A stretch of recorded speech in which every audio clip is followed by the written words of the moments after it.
Antarctica, the world's greatest freezer, is melting. Trillions of gallons are draining into the oceans. Sea levels are rising. It's happened before, and it's happening again, right now. It's not a question of will sea level rise a large amount. It's only a question of how fast that will occur. How will humans fight back before our cities are inundated? Holding off the sea would be the major employer of the world by 2100. Massive levees to defend our coastlines. Floating towns and cities. Vast dams connecting continents. It's our greatest challenge yet, Earth underwater.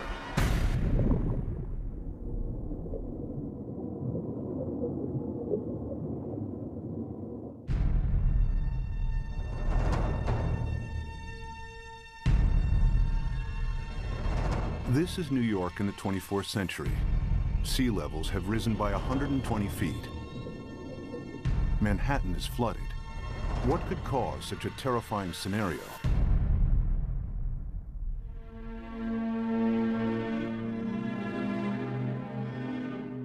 The answer lies here, in Antarctica, where vast amounts of frozen water are locked up in ice.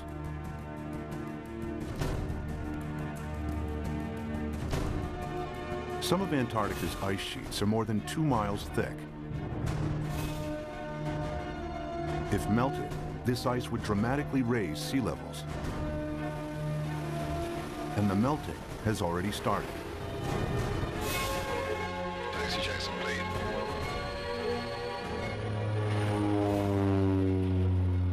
Scientists want to know how much frozen water the continent actually holds, and how much global sea levels will rise if it all melted.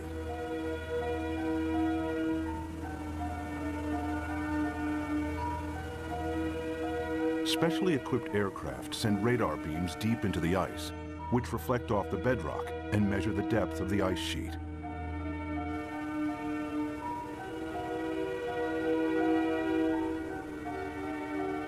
After hundreds of flights, they calculate that Antarctica contains over 90% of the world's ice.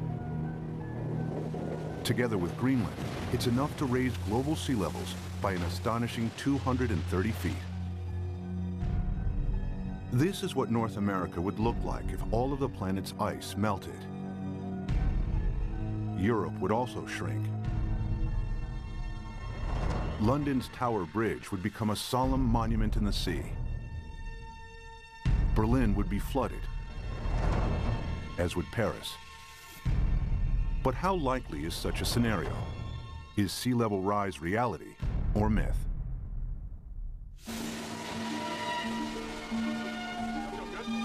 Professor Peter Ward is a paleontologist and astrobiologist. He's written extensively on the history of life on Earth.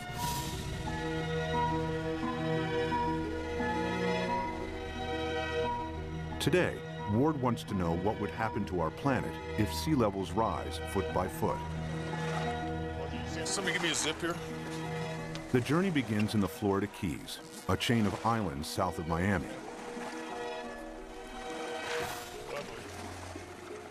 He's looking for clues from the past that may help predict the future of our planet.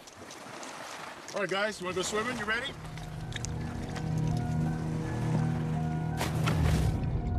Just a few feet below sea level are banks of coral that have been at this location for over 4,000 years.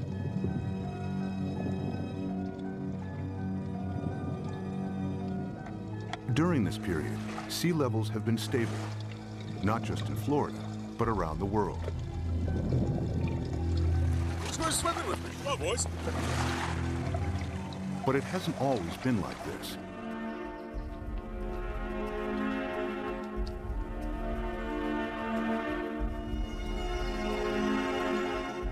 A few hundred yards from shore, Peter visits an abandoned quarry that reveals startling evidence from the past. Oh yeah, beauty. Nice. Look at this dude. Sitting right in growth position, grew straight up. Very nice. I came here at a very young 23 years of age. Our professor brought us to this quarry and said, This is a perfect reef, and it is. Look at this big coral sitting right in place. This is how corals grow straight up. And not very far offshore from us, we have these same corals living in place. And these things have to live in at least 10 feet of water. So we're sitting here. There's not been any volcanism. Nothing has lifted Florida up. How could you get this coral this high up in the air now, unless you had sea level, at least another 10 feet above this? It was the first indication to me that sea level, which I knew had gone down and come up, but I never thought that it could be higher than it is now. If history repeats itself, our coastal cities would be inundated. Sea level rise is not a myth. It could happen again, just as it's happened before.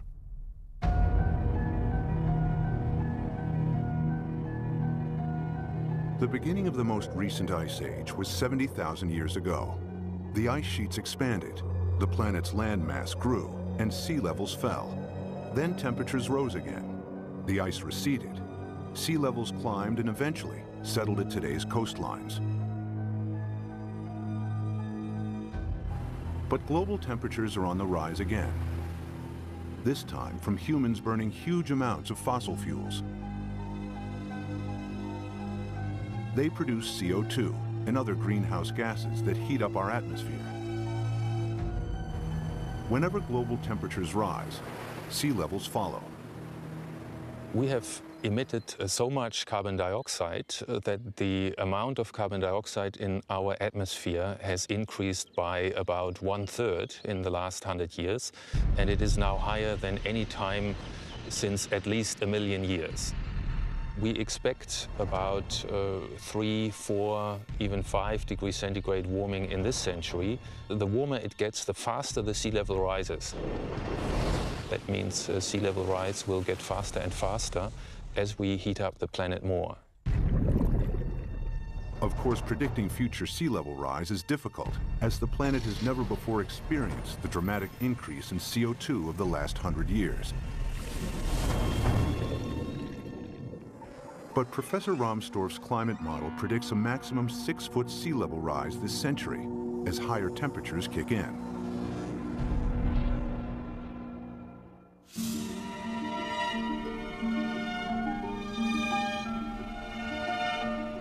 One city that would face inundation this century is Miami, Florida. Just a few feet above sea level, it has virtually no defenses against a rising ocean.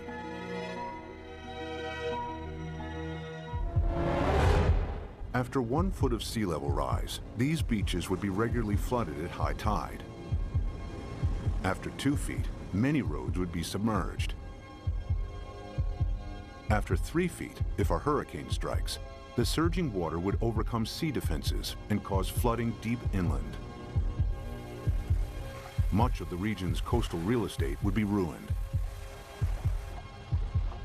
We are looking at millions and millions and millions of dollars of real estate here. And we can assume that every one of these things is $500,000 to $1 million. We've got 100 here, we've got $1 billion in a very short area through here. So our $1 billion of houses, we get 1 meter, 3 feet of sea level rise, and every single one of these houses is useless. Who's gonna buy them? What happens to this $1 billion of real estate by the time we get 3 feet? I mean, it's gone. It's useless. It's just, you scrape it off with bulldozers, and you just leave it here. That's what'll happen. It'll just be left here.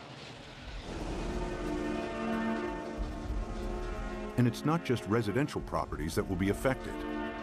Think of all the wharves and all the places where ships offload and onload all the goods and services. And if sea level rises even 3, 4, 5 feet, every single one of those ports has to be replaced.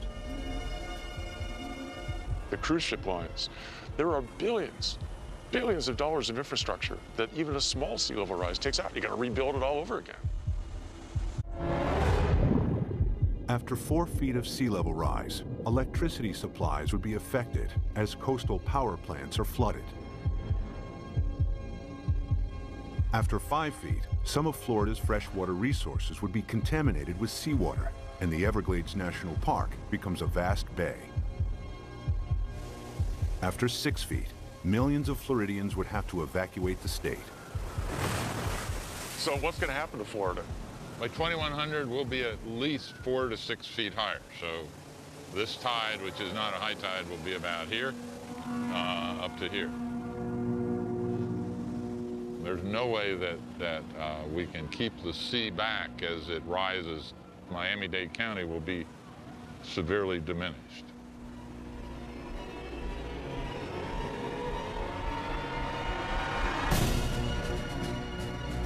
By 2100, after 6 feet of sea level rise, Miami would look like this. There's no way to prepare for this. You can't put levees around the kind of sea level rises we're in for. We're a city that's only a little over 100 years old. We became a town, incorporated town in 1896, so we're not that old. But we may not make it for the next 100 years. The only way to prevent Miami from flooding would be to construct a vastly expensive system of levees surrounding the city.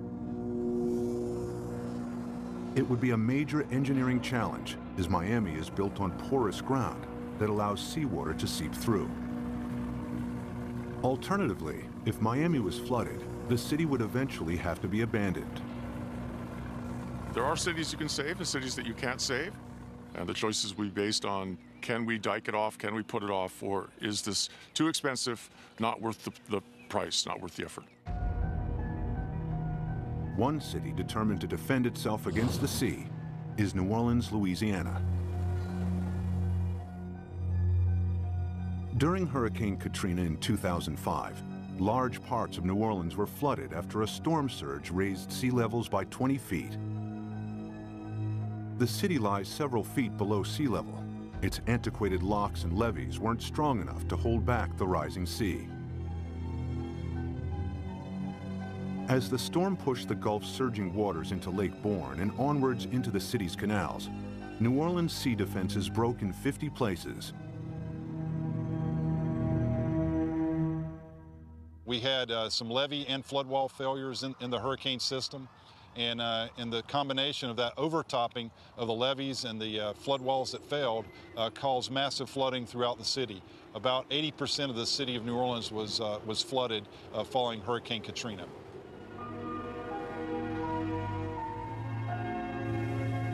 It took weeks before the floodwaters were pumped out and residents were able to return. Among them were Victory Wallace Taylor and her son Peter, who returned home to a badly damaged house.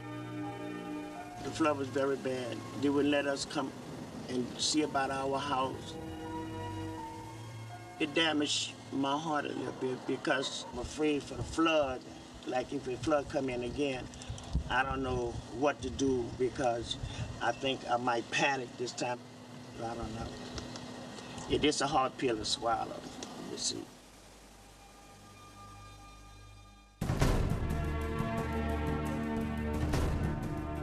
To prevent New Orleans from flooding again, the U.S. government is investing billions of dollars in the city's sea defenses.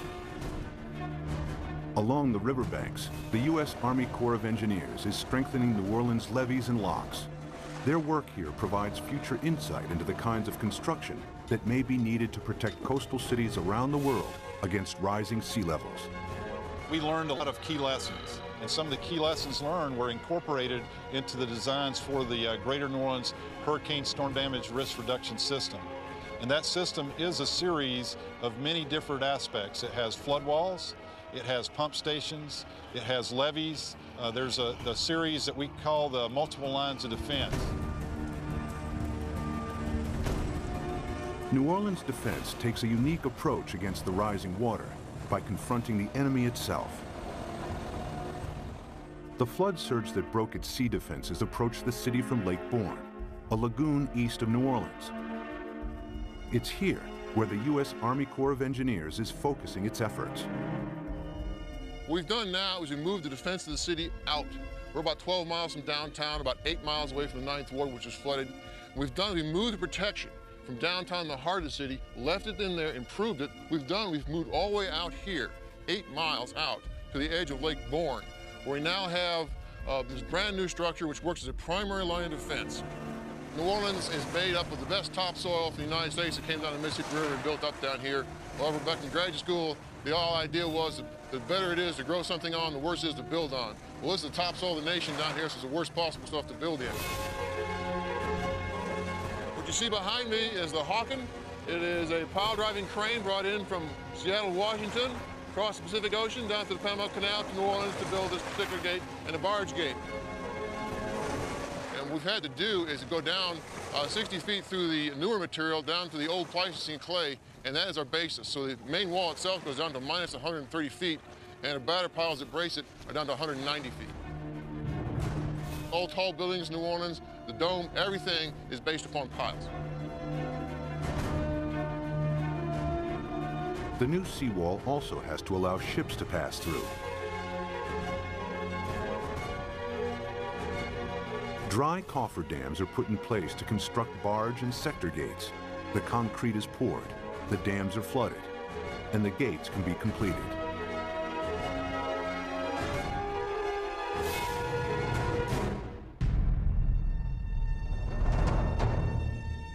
New Orleans' new sea defenses are costing the taxpayer a hefty $15 billion.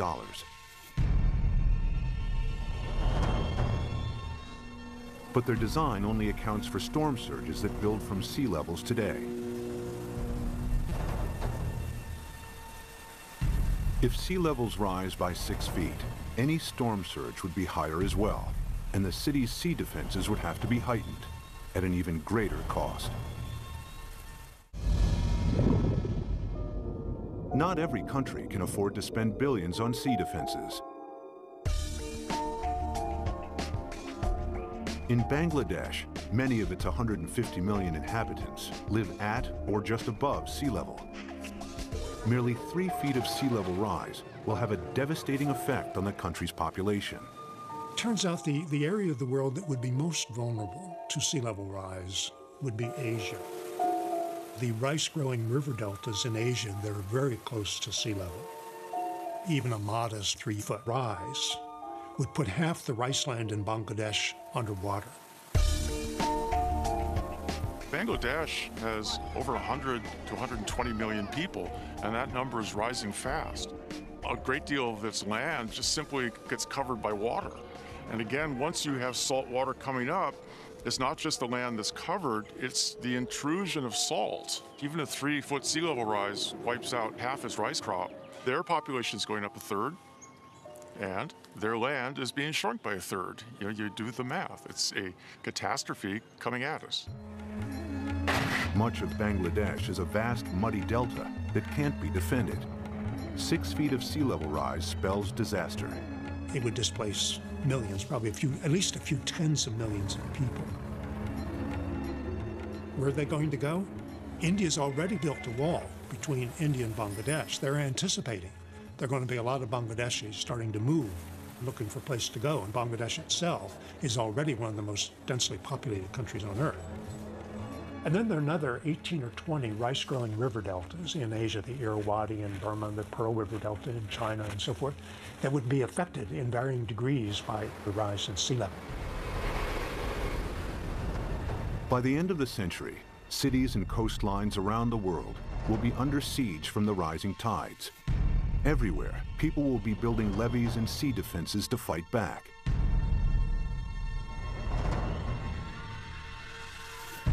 But sea level rise won't stop at 6 feet. They're likely to rise at an even faster rate. As the predicted melt of Greenland and Antarctica accelerates, exposed cities may not have time to build new sea defenses. Clues about the speed of future sea level rise are found during the time of the last ice age. As global temperatures rose, the planet's ice sheets melted into the sea. Sea levels increased by a staggering 390 feet until they settled at today's levels. How fast did this happen?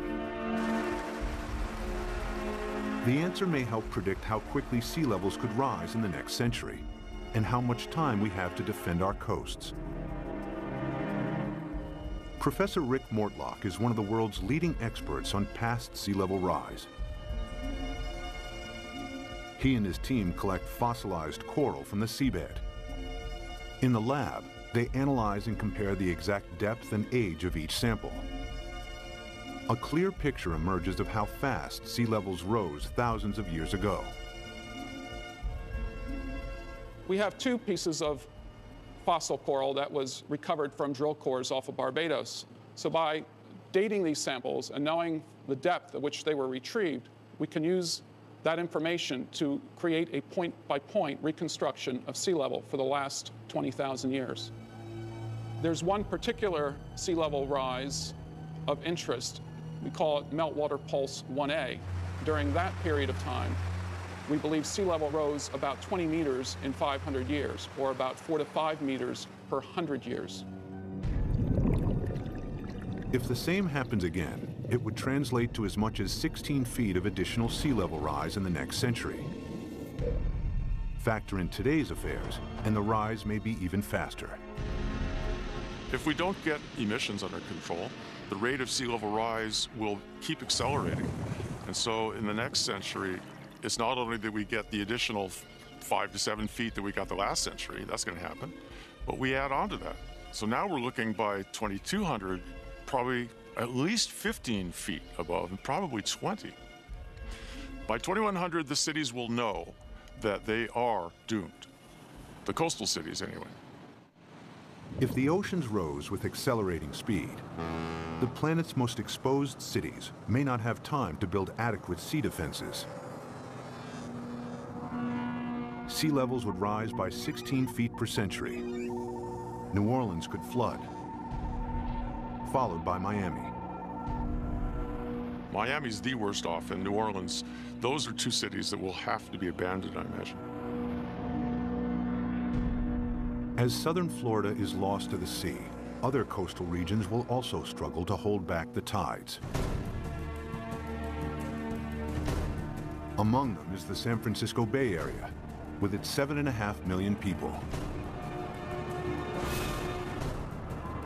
The San Francisco Bay Area is particularly vulnerable to sea level rise because of our history. Although the bay is big, it's very shallow. 2/3 of it was less than 12 feet deep. So lots of it was filled and reclaimed. We're standing here on reclaimed land, and all of downtown San Francisco, the financial district, is on reclaimed land. We've already seen 7 inches of sea level rise in the bay over the past century. We know this because the longest continuously operating tide gauge in America is at the Golden Gate. So we have 154 years of data. We're just now beginning to realize with accelerated sea level rise, we're going to have to prepare and have a new plan for how we deal with it in the Bay Area. If sea levels rose by an additional 16 feet per century, hundreds of thousands of people would lose their homes in the Bay Area.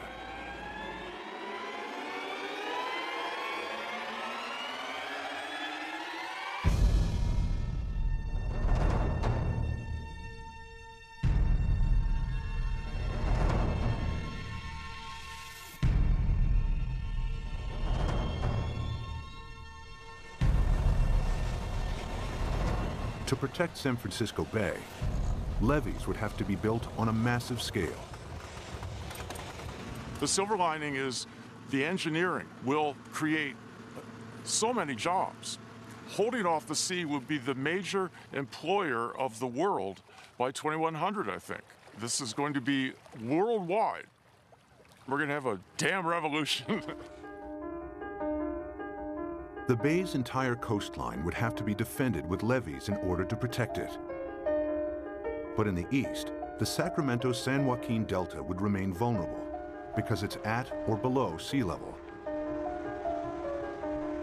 The Delta has some of America's most fertile farmland. The most important part is food. It's unbelievable the proportion of human food that comes from land that is at sea level, not necessarily right next to the sea, but at an elevation that will be impacted by sea level rising. Sea level rises a little, all those fields next to it, even if they're not covered by the sea, are rendered useless for human crops by the sea. If the Delta and its farmland were lost to the sea, California's food supply would be in jeopardy. The Delta is also one of the main sources of fresh water on the American West Coast. This is the hub of California's water supply. 26 million people drink water that comes from this estuary.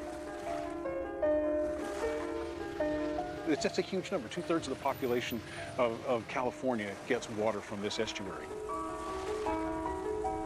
If you raise sea level even a foot, you know, which in our mind isn't all, as geologists, that doesn't seem like much, yeah, but that's common, yeah. If you raise sea level a foot, the work that we've done suggests that you will salt up this end of the delta, even if the levees all stay together, even if they don't fail. If sea levels rise by 6 feet this century, local rivers will be contaminated with salt, and California's main fresh water supply will be lost.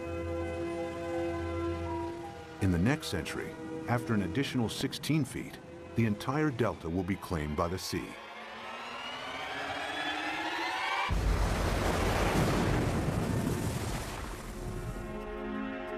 But there may be a way to defend both the delta and San Francisco Bay. San Francisco is among the best, easiest to save. The most radical solution would be putting a big dam right across the bay under the Golden Gate Bridge. On the ocean side, the sea is about 130 feet deep.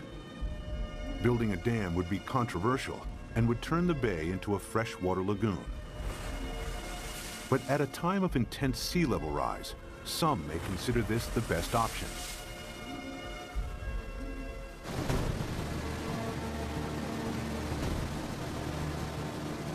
Using cutting-edge technology, huge dredgers could pick up sand from the seabed nearby and deposit it as the dam's foundation.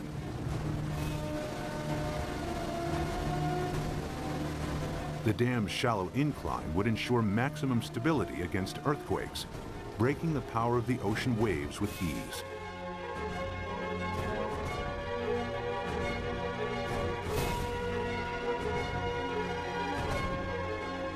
Vast pipes and pumps would be installed to keep the bay's river water flowing out to sea.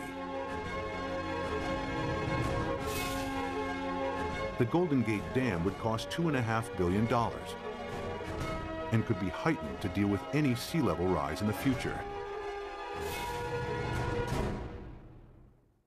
San Francisco and the Bay Area would be saved.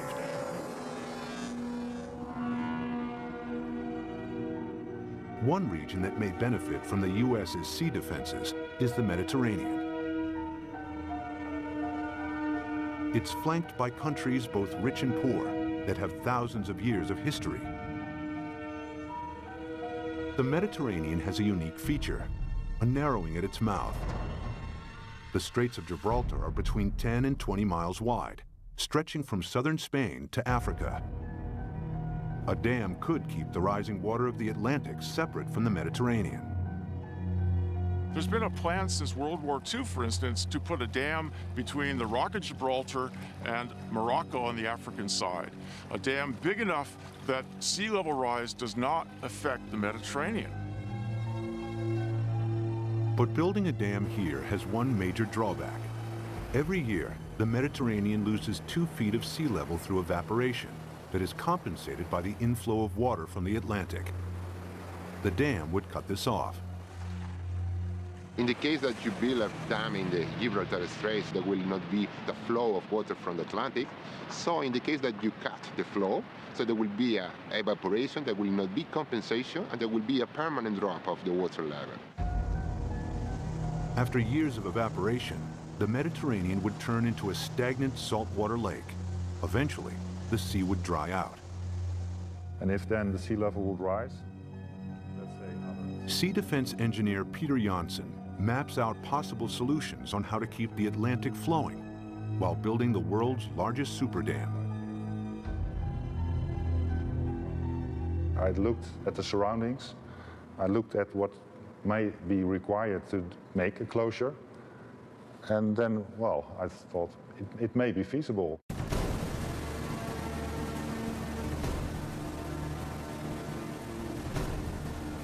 One of Janssen's solutions is to use the same building techniques applied to the Golden Gates. The dam would be 20 miles long and tower 1,250 feet above the seabed. the same height as the Empire State Building.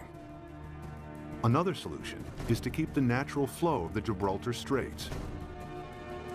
Huge amounts of Atlantic surface water will flow into the Mediterranean. At a much lower depth, some of the Med's saltier water will be pumped back out again, keeping the sea's salt and sea level stable. The world's greatest super dam would cost $275 billion. The total cost related to what may be the impact for all the cities around the Mediterranean, it seems acceptable. It may be a solution. The Gibraltar Dam would be the world's largest man-made structure, using enough rock to build 1,000 Great Pyramids. Although the dam would cut off the migration of marine life between the Med and the Atlantic, it would save the entire Mediterranean coastline from flooding. It's certainly technologically possible. The old cradle of civilization becomes really the center of civilization. They would be the last coastal cities never affected by sea level rising.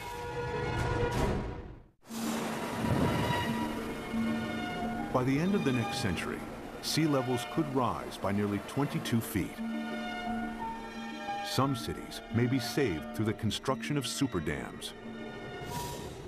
Others that can't be defended are lost to the sea. Exposed countries too poor to build defenses are flooded. Around the world, hundreds of millions are displaced. It's likely that by the 23rd century, the ice sheets will melt at an even faster rate, and that the oceans will rise with increasing speed. The planet's growing population and a continuing hunger for cheap energy could make it worse. The problem that I see again is the number of people. Every new person is going to want housing. Every new person is going to need food, obviously, and want transportation. Let's say that all of us cut our gas emissions. So 6.5 billion of us cut down by 1/3 all our usage, and then we raise the population by 1/3. All those new people are just adding back to what we've cut away. Some scientists believe that our CO2 levels could quadruple over the next centuries. It would mean reaching CO2 levels last seen over 50 million years ago, when there was no ice on the planet and when sea levels were more than 230 feet higher than today. In the worst case, if we are so foolish as to burn all the fossil fuels so that carbon dioxide increases to more than 1,000 parts per million, then there's no question we will melt all the ice on the planet, which would mean a 75-meter or almost 250-foot rise in sea level. It's not millennia. It's not going to take thousands of years. The forcing of humans is so large that it will do the whole job within a timescale of centuries, I believe. This is the worst-case scenario. CO2 levels triple, global temperatures dramatically increase, and the Antarctic rapidly melts.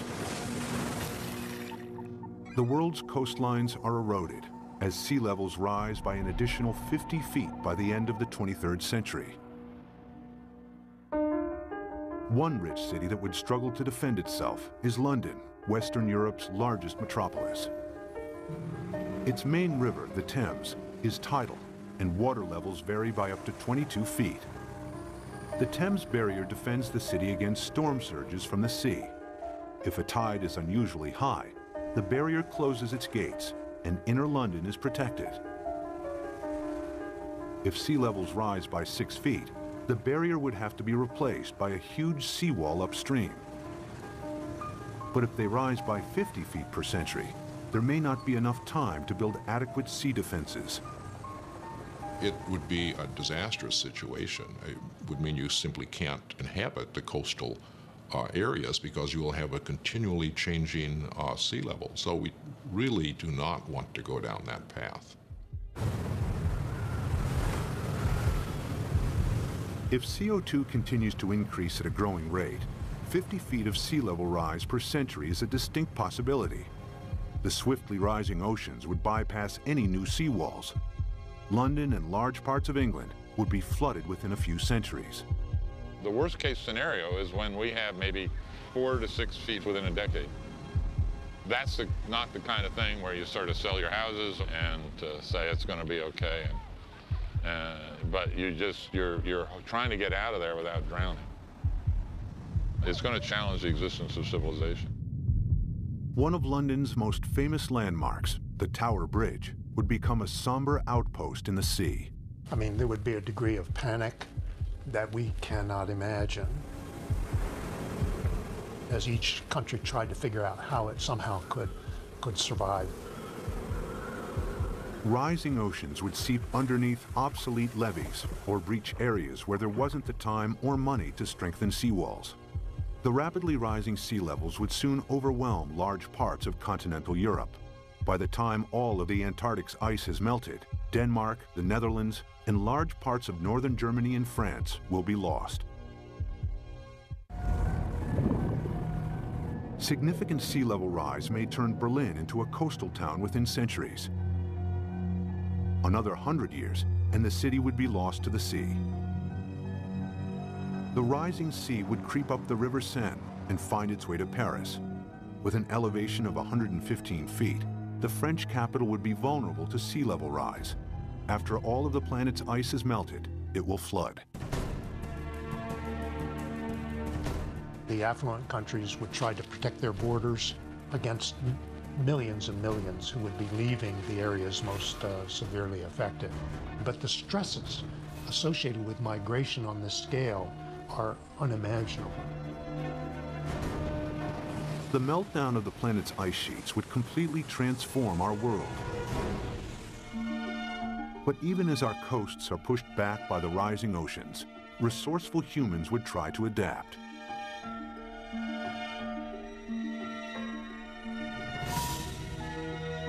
There are already plans to rescue New York.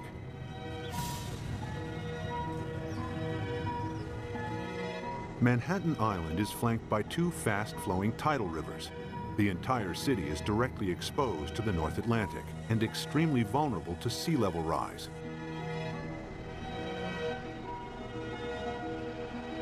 Professor Malcolm Bowman is an oceanographer and expert on the effects of sea level rise in New York.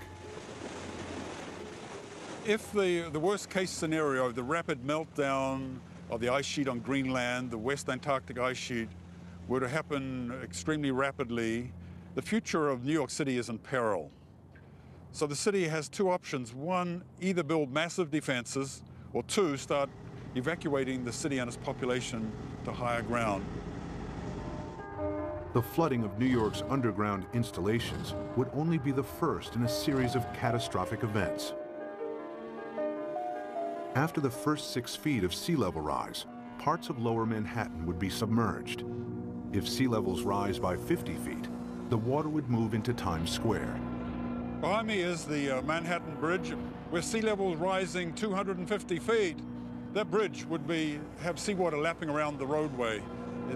New York City as we know it would not exist. But there is a way that New York might adapt even to extreme sea level rise. The idea is to build on water. Here in the Netherlands are several communities of floating houses. Koen Olthaus is a visionary architect who believes these houses are the beginning of a new trend in design and construction. So what you will see is that people go and design floating apartment buildings and really floating structures like 200 by 200 meters with roads on top of it and with cars on top of it and houses. Such floating cities could be built with a new lightweight material that's like a concrete sponge. The beauty about floating cities is that you don't have to protect them from nature. They just go on with nature, they live with nature. And it will just go up and down with the water. Olthaus has designed a seawall to protect Manhattan, with floating districts attached to it. New York, we're going to build a new Wall Street around it, around Manhattan. So we can redesign the city around it, or even having floating leisure around it, floating agriculture. A floating New York is still in the concept stage. But one day, this may be the solution for hundreds of coastal cities facing inundation. The best silver lining of the whole thing to me is that it will require a united world.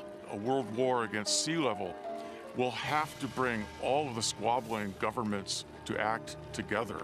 The sea doesn't care what your national boundary is. It's an equal opportunity flutter. We will have to, as a planet, come at this in a united fashion. Whether it's the construction of massive seawalls or super dams, sea level rise will happen. The question is not if, but how fast and how much our oceans will rise. Much will depend on our own CO2 emissions. Humans will need all their ingenuity to meet the world's greatest challenge yet. When 7 p.m. feels like this, Down, down.